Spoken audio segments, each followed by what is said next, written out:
നമ്മൾ രാവിലെ തന്നെ എണീറ്റിട്ട് നേരെ പോയിട്ടുണ്ടായിരുന്നത് ചാമുണ്ഡി ഹിൽസിലേക്കാണ്. ഇതുവരെ ഞാൻ മോർണിംഗിൽ ചാമുണ്ഡി ഹിൽസിൽ പോയിട്ടുണ്ടായിരുന്നില്ല, ആദ്യമായിട്ടാണ് പോയിട്ടുണ്ടായിരുന്നത്. യാതൊരു ബഹളവും ഒന്നുമില്ലാണ്ട് ഭയങ്കര ശാന്തമായിരുന്നു അന്തരീക്ഷം.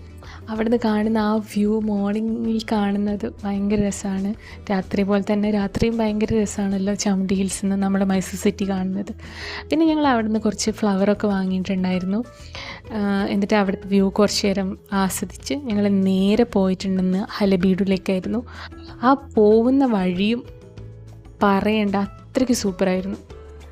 രണ്ട് സൈഡിലും കൃഷിപ്പാടങ്ങളായിരുന്നു. അത് പറഞ്ഞാൽ ഞാറ് നട്ടൊരു ടൈമായിരുന്നു. ആ ഒരു പച്ച ഉണ്ടായിരുന്നില്ല, അതായിരുന്നു രണ്ട് സൈഡിലും. എന്നിട്ട് റോഡ് ഇങ്ങനെ നടുക്കൂടിയായിരുന്നു. തട്ടായിട്ടുള്ള കൃഷിസ്ഥലമായിരുന്നു.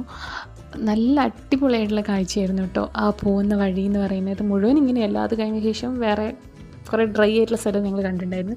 നമ്മൾ ഫസ്റ്റ് ഹലബീഡും ആയിരുന്നില്ല പോയത്, ബേലൂരൊക്കെ ആയിരുന്നു പോയത്. അവിടുത്തെ ചെന്നകേശവ ടെമ്പിളിൽ പോയതിന് ശേഷമാണ് കേട്ടോ ഹലബീഡിലേക്ക് പോയത്. ചെന്നകേശവ ടെമ്പിളിനെ കുറിച്ച് പറയുകയാണെങ്കിൽ നമ്മൾ സോമനാഥപുരത്ത് കണ്ട ടെമ്പിളിൻ്റെ ഒരിരട്ടിയും കൂടെ ഉണ്ടായിരുന്നു ഈ ഒരു ടെമ്പിൾ. ഇവിടെയുള്ള ഓരോ ശില്പങ്ങളും അത്രയ്ക്ക് ഭംഗിയുണ്ടായിരുന്നു കാണാൻ വേണ്ടിയിട്ട്. മൈന്യൂട്ടായിട്ടുള്ള കൊത്തുപണികളൊക്കെ ചെയ്തിട്ടുണ്ടായിരുന്നു.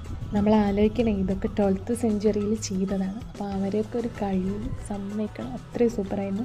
പിന്നെ ഞങ്ങൾ നേരെ പോയിട്ടുണ്ട് ഹൽബീഡിലേക്കാണ്.